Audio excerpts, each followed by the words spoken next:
Alright guys, what's going on? So today, as you can tell from the title, we're going to be talking about how to maximize being lazy and how to leverage your laziness and your lack of willingness to do something. Now, before the video starts, I just want to kind of give credits to Daniel Barada. I think that's how you say his name. Hopefully I didn't butcher it. I got this kind of video format idea from him.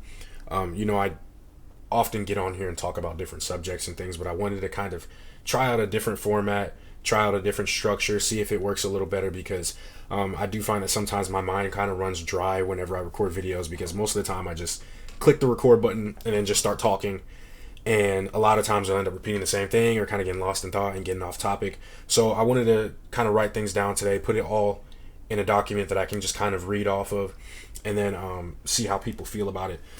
So it says here, how to maximize being lazy. Change your perspective. Are you lazy, or do you just prefer the more efficient solution?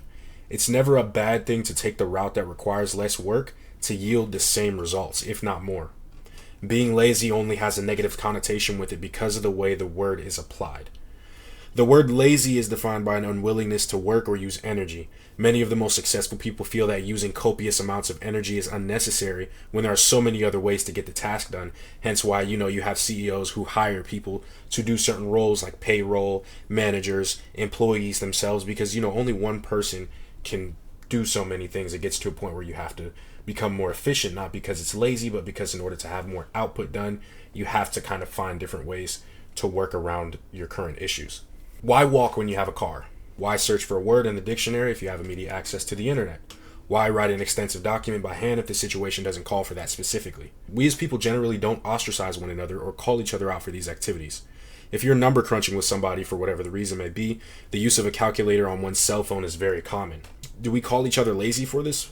Usually the answer is no, as it simply makes more sense because it requires less work. Most of us as people aren't willing to use that energy or work to yield the same results.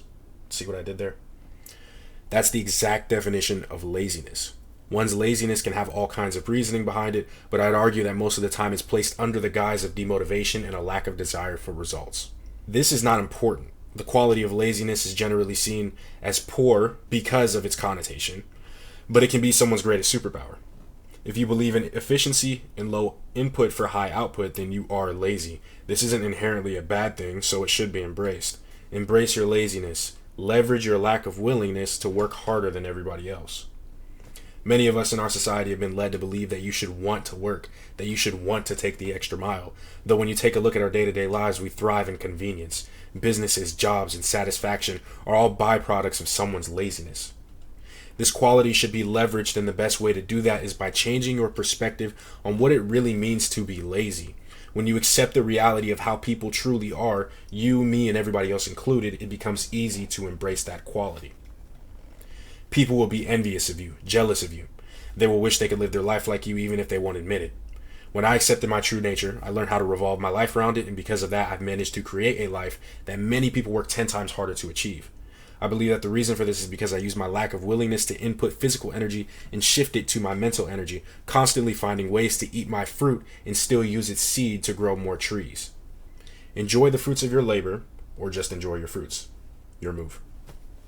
So the first thing I put down was to do some research on low input, high output skills.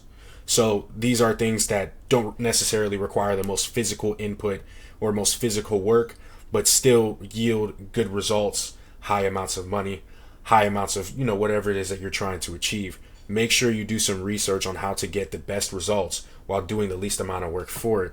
And thank goodness we have science, because that's one of the most biggest things when it comes to science and research. It helps us get to certain conclusions or achieve certain results in the easiest way possible. This can be quantified through our idea of what we currently have with medicine or healthcare, exercise science, really anything out there, finances. There's all types of things that you can kind of use to apply to this specifically. The second thing I have here is to shift all physical compensation towards proper mental preparation. So I know that can sound slightly confusing, so I kind of had some sub bullet points under it to kind of explain what I mean a little more in depth so it makes more sense. So the first thing I wrote is to have a plan for everything in order.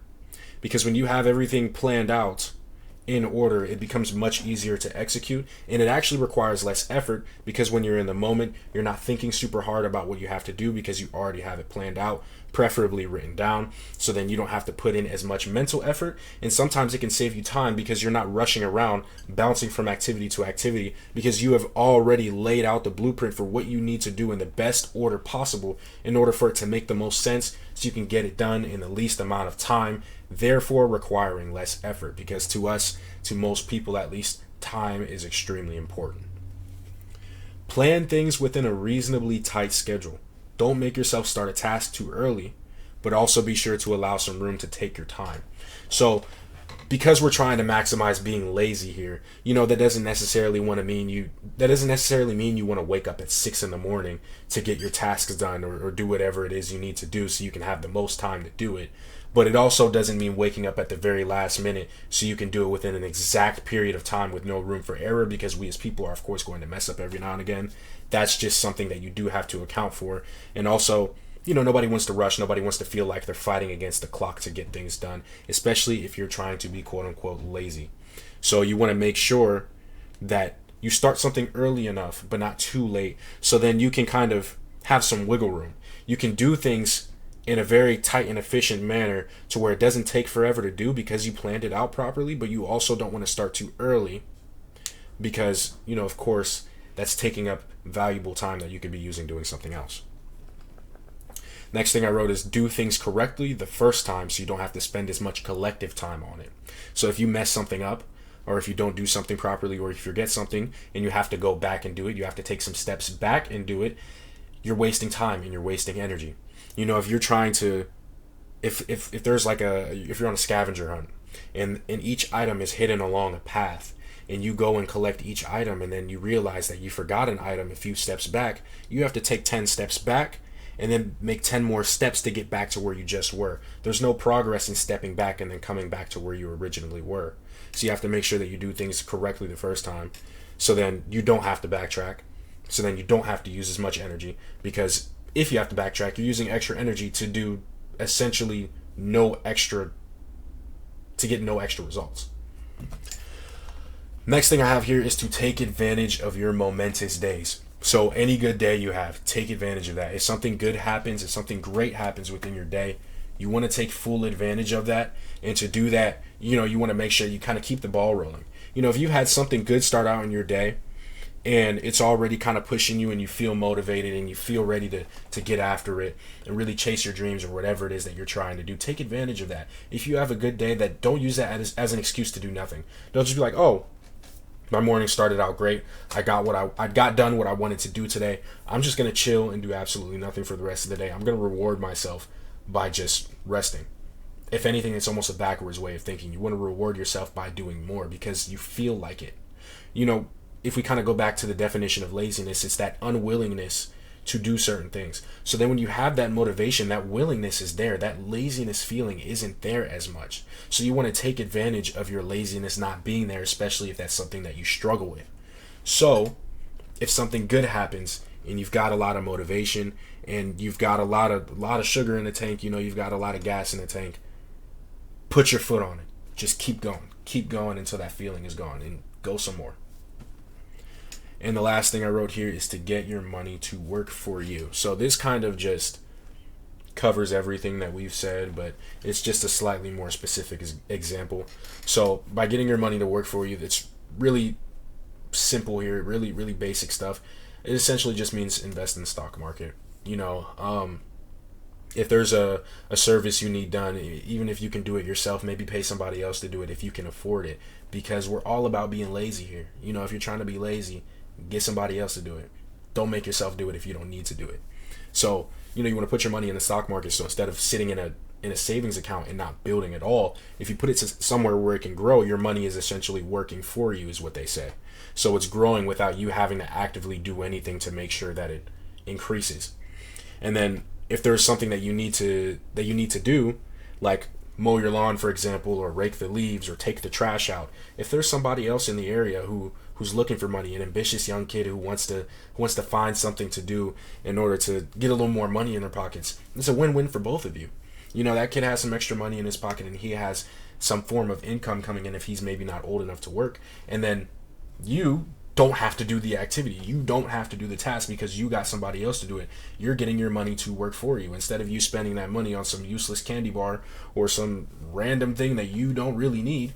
You can put it somewhere else to where it can actually somewhat be of use to you, whether that be, like I said, the stock market or some type of retirement index, or paying somebody else to do a task that you don't feel like doing. You can apply this to things like not only just mowing your lawn, but like cars, for example, too. You know, a lot of people can do things that are as simple as changing a tire or doing their oil change or just basic maintenance on vehicles. But a lot of people, especially people with money, don't do it because there's no reason to do it if you can afford to get somebody else to do it.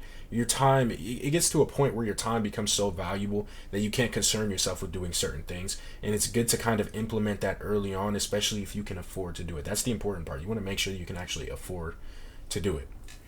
So, in conclusion, when it comes to this idea of laziness, just kind of change your perspective.